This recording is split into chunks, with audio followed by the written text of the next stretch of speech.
so blessed to be a part of 12Stone Church. Since 2005, our church has given to and through World Hope International over $2 million. And that's something that we celebrate and we're excited about. We don't tell you that to say, hey, look at us, because that is the last thing our church wants to do. We tell you that because that shows the consistency and the faithfulness to which we have been committed through World Hope International. In April of 2022, my first trip post-pandemic was to Sierra Leone, and one of the miracles that I experienced there was actually getting from the airport into Freetown.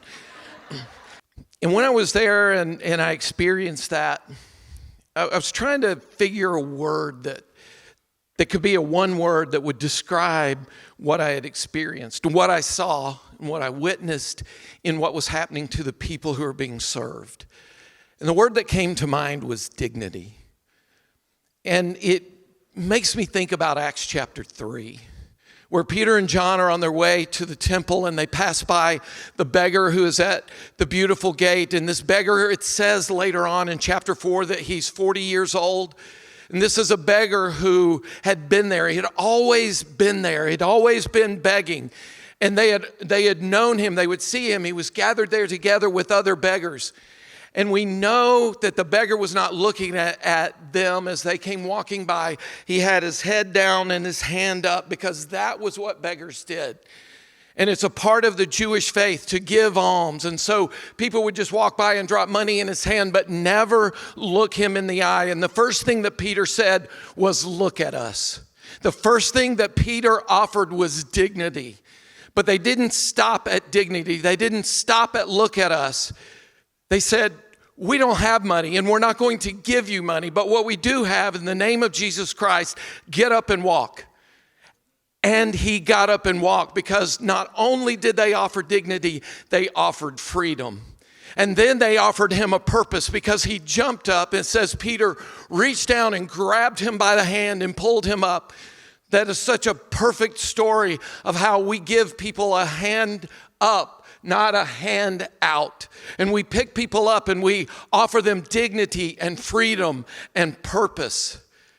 All through the story of this man born lame, we can see this in people who World Hope International is offering dignity and freedom and purpose. I got to see ETC and go to do some home visits, and I saw a little 6-year-old stumbling along as he walked. And the caseworker who had taken us to meet this little child said at the age of 6, that child had finally learned to walk. And so it was a child about this tall, but walking like a child that's just learning to walk. But I got to witness that. I got to witness that healing in his life. The way that World Hope International helps this little boy with Down syndrome who hadn't been able to walk. Now he's able to walk, and he's able to be mobile in a way that he wouldn't have been if World Hope had not been there in his life. And really the part that we've committed to as a church, we're in our 3rd year of committing, standing together with the Recovery Center. I've learned so much about human trafficking that I never knew. I've learned of how it happens on our side. Norwood has been involved in this, and his wife, Era, for years. They've taught me a lot about what we do locally around Atlanta, but then how that connects to what's happening in places like Sierra Leone. And we're helping support a recovery center. We're helping to support the caregivers at the recovery center.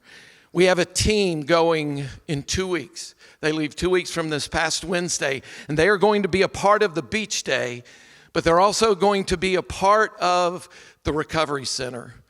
Just like Peter said to the man that was born lame, I don't have money for you, but what I do have, in the name of Jesus Christ of Nazareth, get up and walk. All of this would be for nothing if it wasn't centered in the gospel of Jesus Christ. And so as we focus on where we go from here and on the recovery center, I just want you to just continue to pray for that. Pray for our church as we continue to seek God's guidance.